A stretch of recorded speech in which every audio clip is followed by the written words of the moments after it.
बंगले वाली बहू की ताजी सब्जियां। भैया, क्या आप मेरी पसंदीदा ताजे कच्चे आम लेकर आए हो या नहीं? हाँ बेटिया, तुम तो हमेशा मुझसे ही सारी सब्जी लेकर जाती हो, इसलिए तुम्हारे लिए कच्चे आम मैंने पहले ही साइड में रख दिए हैं। शुक्रिया भैया। अब घर जाकर कच्चे आम की मीठी चटनी बनाऊंगी। ताजा सब्जी खाने का तो मजा ही अलग होता है। उसके बाद नेहा सारे कच्चे आम लेकर घर आ जाती है और अपनी मम्मी को कहती है, मम्मी, अब आप जल्दी से मेरे लिए कच्चे आम की मीठी चटनी बना दो। मेरा बड़ा मन कर रहा है खाने का। मुझे तो पता ही था, जैसे ही गर्मी आएगी और तुम्हारे कच्चे आम की चटनी खाना शुरू हो जाएगा, उसे खाए बिना तो तुम रह ही नहीं सकते हो। तो मम्मी, कच्चे आम की चटनी खाए बिना कौन रह सकता है? गर्मी में एकदम ठंडी ठंडी चटनी खाने का मजा ही अलग होता है। आप जल्दी से उसे बनाकर फ्रिज में रख देना और मैं शाम को खाऊंगी। एक तरफ इतना कहकर नेहा वहाँ से चली जाती है और उसके बाद सुनीता नेहा की फरमाइश के अनुसार कच्चे आम को काटकर उन्हें अच्छे से धो लेती है और फिर वो उसकी मीठी चटनी बनाती है। चटनी जब बन जाती है तो वो थोड़ी देर के बाद उसे फ्रिज में रख देती है। जब शाम को नेहा खाना खाती है तो उसे खाना बहुत अच्छा लगता है। बड़ा मजा आ गया। बहुत ही स्वादिष्ट चटनी थी। मन कर रहा है कि सारी चटनी अभी खा लूं। बिल्कुल, तुम्हें जितनी चटनी खानी है तुम खा सकती हो। उसके बाद नेहा सारी चटनी खत्म कर देती है। अभी शादी के बाद तो पता नहीं कब आपके हाथ का खाना दोबारा खाने को मिलेगा। मैं खाना बहुत मिस करूंगी। अरे कोई बात नहीं बेटा, जब भी तुम्हें हमारी याद आए तुम हमें बता देना। हम खाना लेकर तुमसे मिलने आ जाएंगे, या फिर तुम यहाँ पर कभी भी अपनी मर्जी से आ सकते हो। नेहा के घर वालों ने उसका रिश्ता तय कर दिया था और अब कुछ दिन बाद उसकी शादी थी। इस तरह दिन गुजर रहे थे। अब जोर शोर से घर में शादी की तैयारी चल रही थी। एक दिन सब्जी वाला उनके घर बहुत सारी सब्जी लेकर आता है। अरे बेटिया, घर में क्या फंक्शन है? घर में शादी की तैयारियां चल रही हैं। अच्छा बेटा, किसकी शादी की तैयारी हो रही है? अरे भैया, मेरी ही शादी की तैयारी हो रही है। मेरा बड़े बंगले में रिश्ता तय हुआ है। आपको पता है, अब मैं जल्दी ही बड़े बंगले की बहू बनने वाली हूँ। अरे वाह बेटिया, ये तो बहुत अच्छी बात है। तुम तो फिर शादी करके बड़े बंगले में चली जाओगी और हमें तो भूल ही जाओगी। फिर कहाँ बेटिया तुम हम सब्जी वाले को याद करने वाली हो? नहीं भैया, ऐसी कोई बात नहीं है। मैं भला आपको क्यों बोलूंगी, बल्कि आप ही तो थे जो हमेशा इतनी ताजा सब्जी देते थे। वहाँ मुझे ऐसी ताजा सब्जी कौन खिलाएगा भला? कोई बात नहीं, तुम हमसे कह देना, हम तुम्हें देने आ जाएंगे। इस तरह सब्जी वाला फंक्शन की वजह से बहुत सारी सब्जी वहाँ पर देकर चला जाता है। नेहा के घर में भी काफी तैयारी चल रही थी और सब शादी की तैयारी की वजह से बहुत खुश थे। ढोल बज रहे थे और महिलाएं संगीत गाकर नाच रही थी। इस तरह दिन गुजरते हैं और शादी का दिन आता है।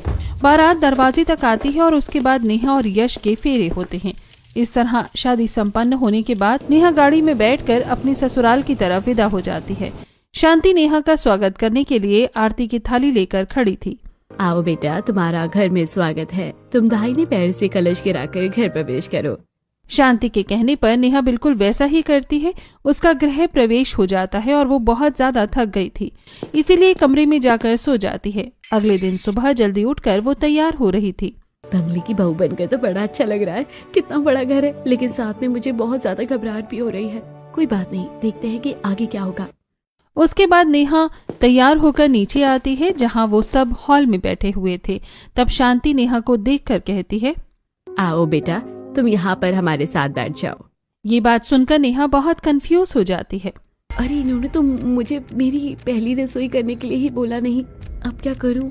क्या मैं खुद सामने से पूछ लूँ? नेहा बैठती नहीं है और दिमाग में ही कश्मकश अपने विचारों में उलझी रहती है, जिसे देखकर अरे बेटा, क्या हुआ? तुम परेशान नजर आ रही हो। तुम बैठ क्यों नहीं रही? तब नेहा शांति से पूछती है, कुछ नहीं मम्मी जी, मैं तो बस पूछ रही थी कि क्या मुझे पहली रसोई के लिए आज खाना नहीं बनाना?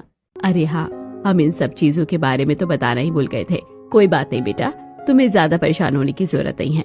घर में काम करने के लिए नौकर है, खाना सब बना देंगे। तुम बस शगुन करने के लिए रसोई में जाकर थोड़ा सा हलवा बना दो।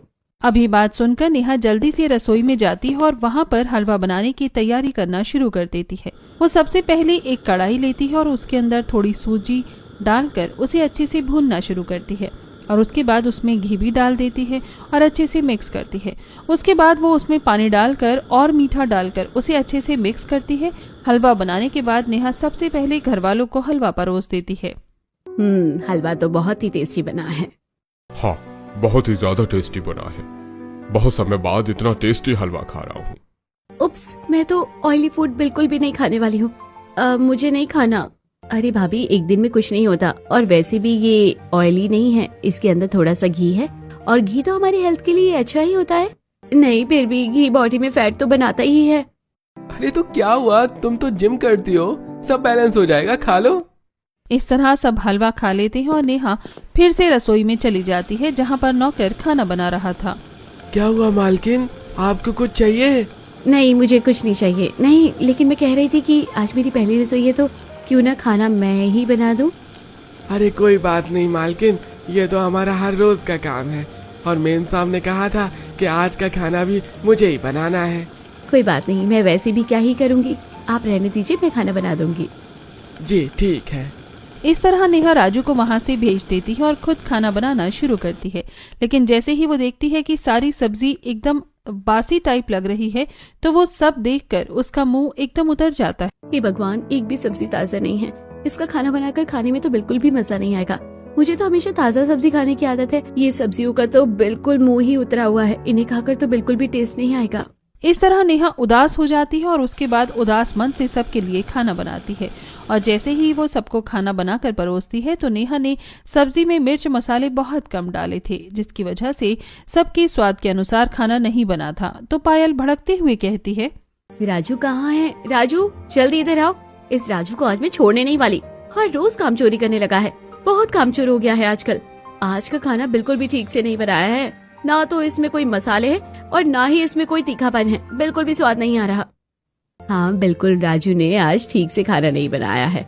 आज का खाना बाकी दिनों से अलग है। इस तरह ये सब देखकर नेहा उदास होते हुए कहती है, 1 मिनट आप सब लोग जाइए, राजू ने कुछ भी नहीं किया है। दरअसल बात ये थी कि आज खाना मैंने बनाया है और राजू को मैंने खाना बनाने से मना कर दिया था। ओह अच्छा, लेकिन बेटा तुम्हें ऐसा करने की क्या जरूरत थी? हमने तुमसे कहा था ना कि तुम्हें खाना बनाने की जरूरत नहीं है, राजू सब संभालेगा। मम्मी जी, आज मेरी पहली रसोई की रस्म थी, तो इसलिए मुझे लगा कि मैं क्यों ना सभी को अपने हाथ से खाना बनाकर खिला दूं। तो क्या जरूरत है तुम्हें अपना इतना दिमाग इस्तेमाल करने की? क्या तुम शांति से नहीं बैठ सकती क्या? कुछ ज्यादा ही शौक चढ़ा है क्या तुम्हें काम करने का? तो कोई और काम कर लिया होता। तुमने तो यहाँ पर हमारा खाने का सारा स्वाद ही खराब कर दिया है। मुझे माफ कर दीजिए। अरे कोई बात नहीं बहू, तुम्हें इस तरह माफी मांगने की जरूरत नहीं है। भाई मुझे तो खाना बहुत अच्छा लग रहा है। इन लोगों की जीभ का तो स्वाद ही खराब हो गया है, इतना ज्यादा मिर्च मसाला खा खा कर। हाँ बेटा, तुम्हें परेशान होने की जरूरत नहीं है, तुम चिंता मत करो, खाना तो अच्छा है, बस इसमें थोड़ा सा मिर्च मसाला कम है, जैसा हम हमेशा खाते हैं। बाकी खाना बहुत अच्छा बना है। उसके बाद सब खाना खा लेते हैं और अपने अपने काम पर चले जाते हैं। लेकिन जब बाद में नेहा खाना खाने बैठी थी, तब उसका मुंह बन जाता है, क्योंकि उसे खाने में बिल्कुल भी स्वाद नहीं आ रहा था। मुझे तो खाना बिल्कुल भी अच्छा नहीं लग रहा है, इसमें तो कोई स्वाद भी नहीं आ रहा है। सब्जी भी एकदम बासी लग रही थी, और मुझे तो हमेशा ताजी सब्जी खाने की आदत है। अब सभी ने नेहा को खाना बनाने से मना कर दिया था, इसीलिए नेहा ने रात का भी खाना नहीं बनाया। और जब रात को भी नेहा ने खाना खाया तो उसे बिल्कुल अच्छा नहीं लग रहा था। रात को जब नेहा अपने कमरे में जाती है, तो उसका उदास चेहरा देखकर उसका पति यश उससे पूछता है, क्या बात है, तुम इतनी उदास क्यों लग रही हो? अगर मैं खाने को लेकर बात की तो इन्हें लगेगा कि मैं कितना ज्यादा नखरा कर रही हूँ, और अभी मुझे आए हुए 1-2 दिन ही तो हुए हैं, तो अभी कुछ नहीं कहती हूँ। उसके बाद नेहा फेस को थोड़ा ठीक करके कहती है, अरे कुछ नहीं हुआ, बस थोड़ी सी थकान हो रही है। अच्छा ठीक है, तो तुम आराम से सो जाओ। वहीं दूसरी तरफ पायल के कमरे में, तुम्हारा तो हमेशा का है, तुम्हें तो इन सब चीजों पर ध्यान ही नहीं देना होता। सिर्फ अकेले मेरे ऊपर इल्जाम लगाने की जरूरत नहीं है, कभी अपने आप को भी देखा है कि खुद कितनी गलती करते हो? हाँ बिल्कुल, मैं ही तो गलतियों का पुतला हूँ, और तुम ज्ञान की देवी हो, तुमसे तो कभी गलती हो ही नहीं सकती। अच्छा हुआ कि खुद अपने मुंह से एक्सेप्ट कर दिया सच। जब पता है तो क्यों दूसरों के ऊपर इल्जाम लगा रहे हो? तुमसे बात करना तो बेकार था ही, लेकिन अब तुमसे बहस करना भी बहुत ज्यादा बेकार है। मुझे तो अब तुमसे कोई बात ही नहीं करनी है इस बारे में। रोहन गुस्सा होकर वहां से चला जाता है। इस तरह दिन गुजर रहे थे और अब घर में ताज़ा सब्जी न बनने की वजह से नेहा का भी खाने में बिल्कुल मन नहीं लग रहा था। इसलिए वो एक दिन राजू से कहती है, अरे राजू भैया, आप कहीं से भी ताजी सब्जी लेकर आओ ना। ये सब्जी आप कहाँ से लेकर आते हो? ये तो बिल्कुल भी ताजा नहीं होती है और इसमें कोई स्वाद भी नहीं होता है। अरे मालकिन किधर से लाएगा, वहीं से लाता हूँ जहाँ सुपरमार्केट से सारी सब्जी मिलती है। आप प्लीज कहीं और ट्राई करना ना, कि कहीं से आपको कैसे भी करके कहीं से ताजा सब्जी मिल जाए। हाँ ठीक है, मैं देख लूंगा। उसके बाद राजू शाम को फिर से सब्जी लेने जाता है और वो एक दो जगह ट्राई करता है, लेकिन उसे कहीं ताज़ा सब्जी नहीं मिलती। तो वो वापस सुपरमार्केट में अंदर सब्जी लेने चला जाता है और सब्जी लेते हुए खुद से कहता है, अरे अब क्या मैं इनके लिए सारे ही काम करूंगा? मुझे क्या पता कि ताज़ा सब्जी कहाँ मिलेगी। अब कौन बाजार में पागलों की तरह घूम घूम कर समय बर्बाद करेगा। मैं तो इधर से ही सब्जी ले लेता हूँ, उसके बाद आराम से घूम कर थोड़ी देर बाद घर जाऊंगा और कह दूंगा कि मुझे सब्जी नहीं मिली। सुपरमार्केट से सब्जी लेने के बाद राजू थोड़ी देर इधर उधर टहलने लगता है और वहीं दूसरी तरफ नेहा सोच रही थी शायद वो आज कहीं से तो ताज़ा सब्जी ले आएगा। मुझे लग रहा है कि शायद कहीं ना कहीं से तो ताज़ा सब्जी मिल ही जाएगी। काश राजू ताज़ा सब्जी लेकर आ जाए। इस तरह नेहा वेट कर रही थी और जब राजू आता है तो क्या हुआ राजू, कहीं से ताज़ा सब्जी मिली? नहीं मैम साहब, मैंने तो हर जगह ढूंढा लेकिन मुझे कहीं नहीं मिली। अब ये बात सुनकर नेहा का मन काफी ज्यादा उदास हो जाता है। यूं ही एक हफ्ता गुजर जाता है और अब नेहा इस बारे में अपने पति से बात करती है। मुझे आपसे कुछ बात करनी है। हाँ बिल्कुल, बोलो ना क्या बात है। मेरा ताज़ा सब्जी खाने का बहुत ज्यादा मन कर रहा है, लेकिन यहाँ पर कहीं भी ताज़ा सब्जी नहीं मिल रही है। तो आप प्लीज कहीं से ताज़ा सब्जी मंगवा दीजिए। अच्छा ठीक है, मैं कहीं ना कहीं से ट्राई कर लूंगा, लेकिन अभी कुछ कह नहीं सकता। मैं एक इम्पोर्टेंट प्रोजेक्ट पर काम कर रहा हूँ, बाद में देखेंगे। इस तरह यश का जवाब मिलने के बाद भी नेहा ने कुछ दिन वेट किया, लेकिन कहीं से ताज़ा सब्जी नहीं आई। साथ में नेहा एक और चीज नोटिस कर रही थी कि कोई भी एक साथ बैठकर डिनर नहीं करता था। कोई अपने कमरे में टीवी देखते हुए तो कोई लैपटॉप देखते हुए अपना डिनर करता था। अरे क्या बात है बेटा, तुम खाना क्यों नहीं खा रही हो? पापा जी, मैं सबके आने का इंतजार कर रही थी कि सब साथ में बैठकर डिनर करेंगे। अरे नेहा, भूल जाओ कि यहाँ कोई आकर साथ में डिनर करने वाला है। सबका यही है, सब अपने अपने काम में ही मस्त होकर रहते हैं। कोई अपने कमरे में खाना खाते हुए टीवी देखेगा तो कोई काम करते हुए खाना खाएगा। सबका यही है। हम तो इंतजार करके थक चुके हैं और तुम भी अब किसी का इंतजार मत करो और खाना खा लो। एक दिन नेहा घर के आंगन में टहल रही थी, जहाँ पर माली आंगन में पेड़ पौधों की कटाई कर रहा था। भैया, क्या यहाँ पर एक भी सब्जी का पेड़ या पौधा नहीं लगा हुआ इस घर में? अरे नहीं मालकिन, यहाँ पर एक भी सब्जी का पौधा नहीं है, बल्कि एक पेड़ है जो अमरूद का लगा हुआ है, बाकी सब तो फूलों के हैं। कमाल है, इतना बड़ा बंगला है, यहाँ पर इतने सारे पेड़ पौधे लग सकते हैं और कितने सारे फूलों के पौधे भी लगे हुए हैं। तो कम से कम थोड़े बहुत सब्जी के ही लगा देते तो खुद की तो ताज़ा सब्जी ही हो जाती। और एक दिन वो अपने मायके वालों से बात कर रही थी। क्या बात है बहन, तू मुझे उदास लग रही है, कुछ बात हुई है क्या? कुछ नहीं, बस यहाँ पर शहर में ताज़ा सब्जी कहीं मिल ही नहीं रही है। मैंने हर जगह पता करने की कोशिश कर ली, लेकिन कहीं पर भी नहीं मिल रही। अरे बहन, बस इतनी सी बात थी क्या? तो तुझे परेशान होने की जरूरत नहीं है। वैसे भी मैं परसों किसी काम से शहर जा ही रहा था, तो तेरा ससुराल थोड़ा सा दूर पड़ेगा, पर मैं तेरे लिए यहाँ से गाँव की एकदम ताज़ा सब्जी लेकर आऊंगा। अब इतने दिनों बाद जाकर नेहा ने ताज़ा सब्जी का नाम सुना, जिसे सुनकर वो बहुत ज्यादा खुश हो जाती है। थैंक यू सो मच भैया। लेकिन नेहा फिर से वही सब्जी तेज कड़ाकेदार मसाले के साथ खा रही थी, तो उसे बिल्कुल भी अच्छा नहीं लगता।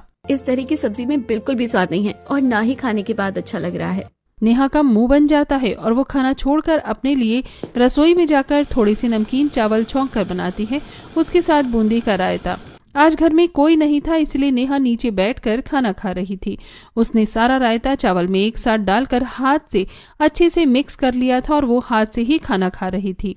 चलो, कम से कम कुछ तो अच्छा खाने को मिल रहा है, वरना तो किसी भी चीज में स्वाद ही नहीं आ रहा था। तभी वहां पर पायल आ जाती है और नेहा को ऐसे देखकर उसका मुंह बन जाता है और वो उसे खरी खोटी सुनाने लगती है। तुम तो सच में बिल्कुल गंवार हो, तुम्हें तो तमीज नाम की चीज ही नहीं है। अरे भला ऐसे हाथों से इतनी गंदे तरीके से खाना कौन खाता है? क्या तुम्हारे पास चम्मच नहीं है? कोई आकर देखेगा तो क्या कहेगा? कोई बात नहीं दीदी, हम बाकी खाना भी तो हाथ से ही खाते हैं और हाथ से खाना खाना तो बहुत अच्छा होता है। बिल्कुल, तुमसे तो मैं और उम्मीद भी क्या कर सकती हूँ, तुम तो यही जवाब दोगी। वहीं दूसरी तरफ बाकी सबके पेट में भी इतने सारे मसाले खाने की वजह से थोड़ी सी परेशानी होती थी। अरे बेटा, फिर से हमारे लिए जरा एक बार नींबू पानी बना दो। राजू भी बाहर गया है, जरा जल्दी बना दो, मेरे पेट पे बहुत ज्यादा अग्नि हो रही है। हाँ भाई, मेरे पेट में भी हमेशा ऐसा लगता है जैसे कि एक आग जलती रहती है, बड़ी जलन होती है। कुछ ठंडा खाने पीने से ही थोड़ी देर के लिए ठीक होता है, लेकिन फिर दोबारा ऐसे ही होने लगता है। मुझे लगता है मम्मी जी, पापा जी की ये सब ज्यादा मसाले खाने की वजह से हो रहा है। अरे बेटा, कितना ही मसाला खा लिया है हमने, जरा सा सब्जी में ही तो खाते हैं और फिर उसके बिना सब्जी भी तो अच्छी नहीं लगती। नेहा आगे ज्यादा बात न बढ़ाते हुए रसोई में जाती है और सबके लिए नींबू पानी बनाती है और उन्हें देती है। अब पीने के बाद जरा अच्छा लग रहा है। अब 2 दिन बाद नेहा का भाई उसे आकर ताज़ा सब्जी दे देता है और ये लो, उन्हीं भैया से खास तुम्हारे लिए ताजा सब्जी लेकर आया हूँ। अगर और कुछ चाहिए तो बता देना। कभी भी तुम्हें ताजा सब्जी की जरूरत हो तो बता देना, तुम्हारा भाई लेकर हाजिर हो जाएगा। थैंक यू भैया। आइए आप थोड़ी देर यहाँ रुक जाइए, मैं आपको भी ताज़ा खाना बनाकर खिलाऊंगी। अरे कोई बात नहीं, अभी मैं चलता हूँ, बाद में आऊंगा। अभी मुझे शहर में एक अच्छी नौकरी का ऑफर मिला है, अभी मुझे काम से वहीं जाना है। अरे वाह भैया, कांग्रेचुलेशन, आपको बहुत बहुत बधाई हो। शुक्रिया। अच्छा अब चलता हूँ, बाद में मिलेगा, और कुछ भी जरूरत हो तो याद कर लेना। इतना कहकर राजा कहाँ से चला जाता है और आज फाइनली इतने दिनों बाद नेहा को ताज़ा सब्जी खाने को मिलती है।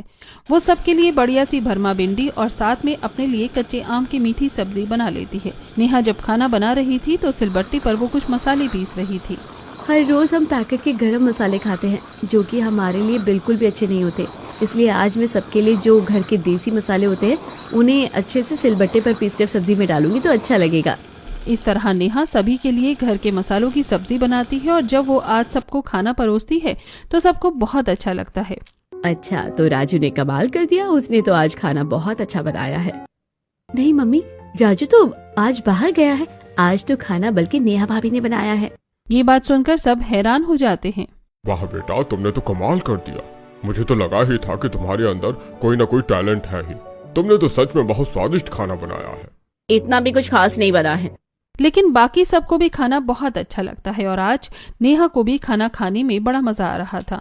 फाइनली उसने ताज़ा सब्जी खाई थी और अपने लिए तो मीठी आम की सब्जी खाई थी जो कि उसे बहुत पसंद थी। अगले 2-3 दिन तक सब ठीक रहता है, लेकिन जैसे ही फिर से सब्जी खत्म हो जाती है तो एक दिन नेहा घर के आंगन में टहल रही थी जहां पर माली पौधों की कटिंग कर रहा था और नए पौधे लगा रहा था। तब नेहा को आइडिया आता है। आइडिया, अब मैं कुछ पौधे लगाऊंगी और सब्जी के लिए ही लगाऊंगी, कुछ भी हो जाए अब तो ताजी सब्जी खाकर ही रहूंगी।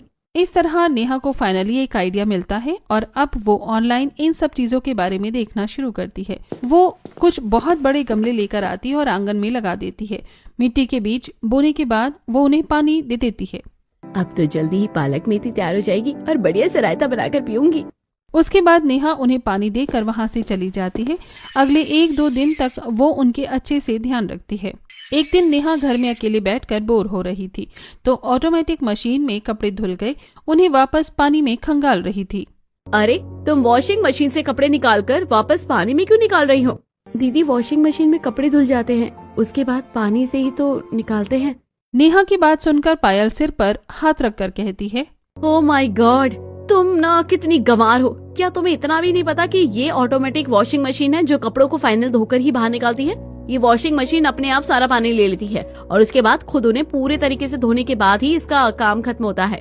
मुझे तो समझ नहीं आ रहा कि तुम्हें बेमतलब में सारे काम करने की क्यों पड़ी रहती है। मैं घर में बोर हो रही थी तो सोचा कि कुछ काम कर लेती हूँ। तुम्हें कुछ भी करने की जरूरत नहीं है।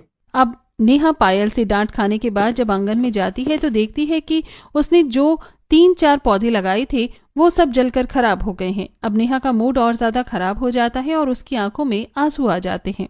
मैं अगर जो कुछ भी करना चाह रही हूँ तो वो क्यों नहीं हो रहा है? तभी उसके पास रमेश आता है और उसे समझाता है।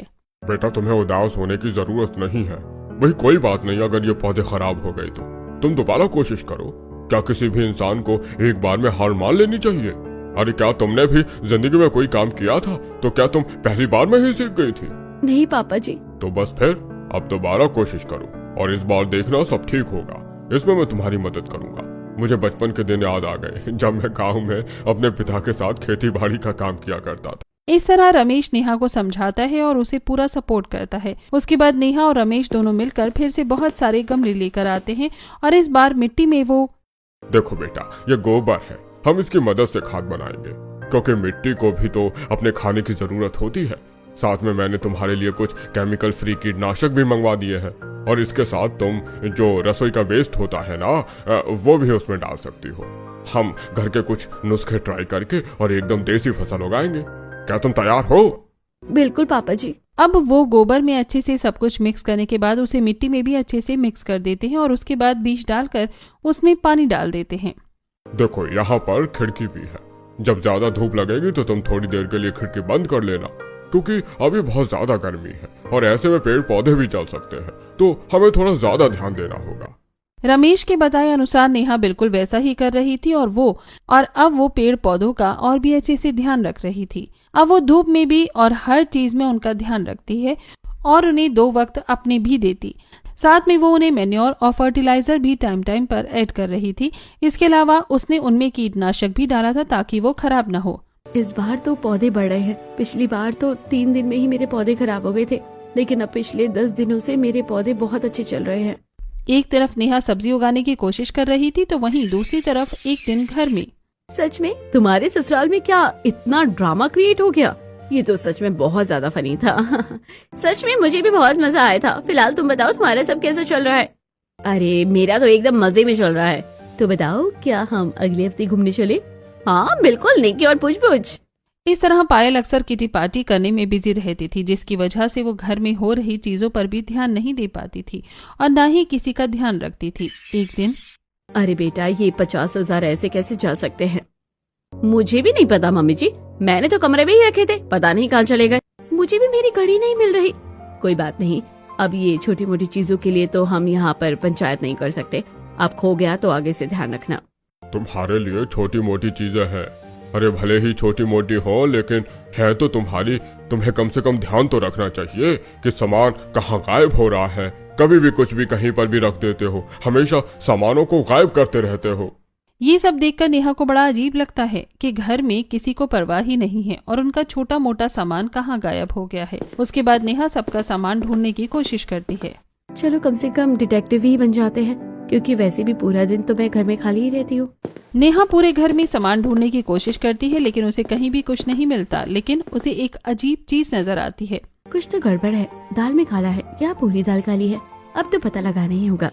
वहीं दूसरी तरफ रमेश और नेहा की मेहनत अब रंग ला रही थी और अब उनके पौधों में काफी सारी सब्जी लग गई थी, जिसकी वजह से नेहा बहुत खुश हो रही थी। आज वो सभी के लिए अपनी उगाई हुई बैंगन की सब्जी तोड़कर सबके लिए भरमा बैंगन बनाती है। उसने सब्जी में रेडीमेड नहीं बल्कि घर के कुटे हुए मसाले डाले थे, जिसके बाद हर किसी को खाना बहुत स्वादिष्ट लगता है। लेकिन कोई भी रात को डिनर करने के लिए नहीं आता तो नेहा सबको कमरे में ही खाना देने जाती है। अजी, आप कमरे में खाना खाने के बजाय नीचे आकर सबके साथ खाना खा लीजिए। कितनी देर लगेगी? सिर्फ 10 मिनट लगेंगे। हाँ, लेकिन मैं बहुत इम्पोर्टेंट काम कर रहा हूँ, अभी मैं अपना काम नहीं छोड़ सकता। फिर नेहा रिया को भी उसके कमरे में खाना देने जाती है। रिया, कम से कम तुम तो नीचे चलकर सबके साथ खाना खा लो। नहीं भाभी, मैं अपने दोस्तों से ऑनलाइन बात कर रही हूँ, उनके साथ ही खाना खाऊंगी। घर का सिस्टम पूरी तरीके से बिगड़ा हुआ था। नेहा सबको बोलती भी है लेकिन कोई इस बात पर ध्यान नहीं देता। सिर्फ रमेश, रोहन और नेहा साथ बैठकर खाना खा रहे थे, तब शांति भी आती है। बेटा सच कहूँ तो आज का खाना तो कुछ ज्यादा ही स्वादिष्ट बना है। तुमने सब कैसे किया? तुम्हें कुछ होश रहेगा तो पता चलेगा ना। तुम्हें तो पता ही नहीं रहता कि घर में क्या चल रहा है और क्या नहीं, बस अपनी सहेलियों के साथ बिजी रहती हो। अजी तो क्या हो गया, हर कोई अपने काम में बिजी रहता है। अब तो पूछ रही हूँ ना। कुछ नहीं मम्मी जी, हमने घर में बहुत सारी सब्जियां उगाई है और मैंने आज ताज़ा सब्जी बनाई है। ताज़ा सब्जी का तो स्वाद ही अलग होता है, साथ में इसमें घर के कूटे हुए मसाले अच्छी तरह से डाले हैं। ओहो, मुझे तो मेरे पुराने दिन याद आ गए। अजी आपको याद है शादी के बाद जब हम गांव में रहते थे तो साथ में सब्जी उगाते थे और उन्हीं सब्जी को खाते थे। कितनी स्वाद सब्जी थी। ये स्वाद भी बिल्कुल वैसा ही है। मेरे पुराने दिनों को याद दिला दिया। मुझे तो सब कुछ याद है, लेकिन शायद तुम भूल गई हो। तुम बस टीवी, फोन और सहेलियों में लगी हो। परिवार नाम की तो कोई चीज ही नहीं रही। हम पहले कैसे साथ में बैठकर खाना खाते थे, लेकिन अब तो सब खत्म हो रहा है। परिवार में एक दूसरे का दुख दर्द कोई समझ ही नहीं रहा। ये बातें सुनकर शांति को तो सारी गलती का एहसास हो जाता है और वो, आप बिल्कुल सही कह रहे हैं। मैं कुछ ज्यादा ही इन सब चीजों में खो गई थी, लेकिन अब ऐसा नहीं होगा। अब शांति भी उनकी टीम में शामिल हो गई थी। बाकी सबको भी लाइन पर लाना था। यूं ही दिन गुजर रही थी। अब शांति भी देखती है कि नेहा ने तो घर में ही बगीचा बना दिया है जिसमें कि सब्जी उग रही थी। उनकी पड़ोसन शांति के पास आती है। अरे तुम दोनों यहाँ कैसे? अरे हम तो तेरी छोटी दिलदार बहू के पास आए हैं। तेरी बहू सच में बहुत अच्छी है। कितनी अच्छी तो खेती कर रखी है घर में। शहर में भी तुम्हें ताजा सब्जी खिला रही है। उसने तो हमें भी कुछ सब्जी दी थी और हमने बनाई तो बड़ी स्वादिष्ट बनी। बिल्कुल, तू तो बहुत भाग्यशाली है जो तुझे ऐसी समझदार बहू मिली है।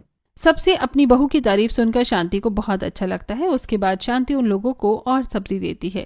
जब वो अंदर जाती है तो नेहा सबको बुलाती है और वो एक वीडियो दिखाती है।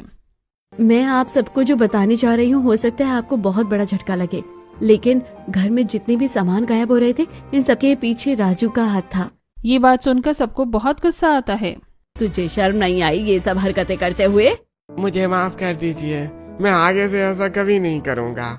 पर वो राजू को माफ नहीं करते और उसकी कंप्लेंट कर देते हैं। ये सब खत्म होने के बाद मुझे तो सच में समझ नहीं आ रहा था कि वो हमारे साथ ऐसा कैसे कर सकता है। इसमें समझने वाली कौन सी बात है? तुम्हारा कभी घर में ध्यान ही नहीं होता है कि क्या चल रहा है क्या नहीं। जब ऐसा कुछ होगा ही नहीं तो कहां से पता चलेगा कि क्या हो गया। रमेश की बात सुनकर शांति को भी बुरा लगता है और उसे अपनी गलती का एहसास होता है। अपनी हो शांति मिलकर घर में कुछ काम करने लगी और घर पर अपना ध्यान देने लगी। सच में बहू, घर में सब्जी उगाकर मुझे भी बहुत अच्छा लग रहा है। पहले मैं भी बहुत बोर हो जाती थी, लेकिन अब सब्जी उगाने में भी अच्छा लगता है और उनके साथ अच्छा टाइम पास होता है। मन को एक शांति मिलती है। गांव में पहले ऐसी ही बिजी रहती थी, लेकिन यहाँ आने के बाद तो हम ऐसी दुनिया भूल गए थे। जी मम्मी जी, इसलिए तो कहते हैं कि पेड़ पौधे ही हमारा जीवन होते हैं, हमें नई दिशा देते हैं। लेकिन वहीं दूसरी तरफ रोहन और पायल का रिश्ता खराब हो रहा था।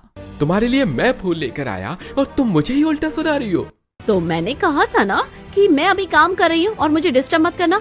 आपने तो अपना इन्वेस्टमेंट वगैरह का सारा काम छोड़ दिया है, लेकिन अब मुझे भी तो कुछ करना पड़ेगा।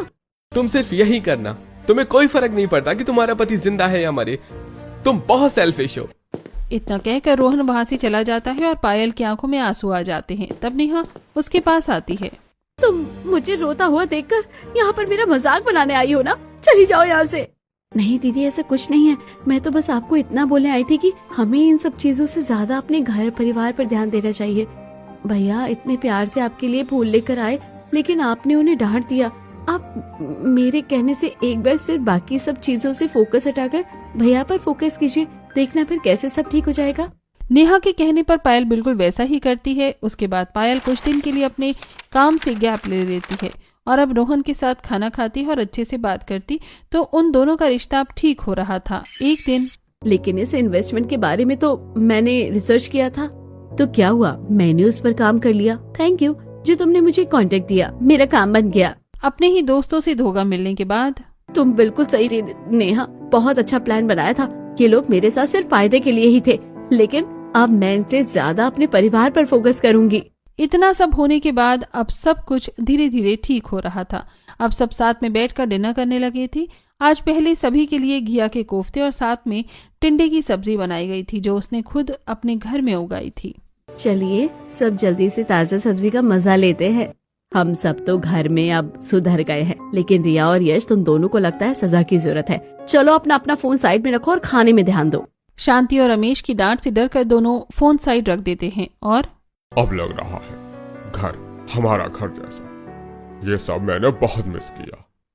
हाँ, मैंने भी बहुत मिस किया सब कुछ। इन सब काम के बीच में तो मैंने अपनी पत्नी को भी खो दिया था।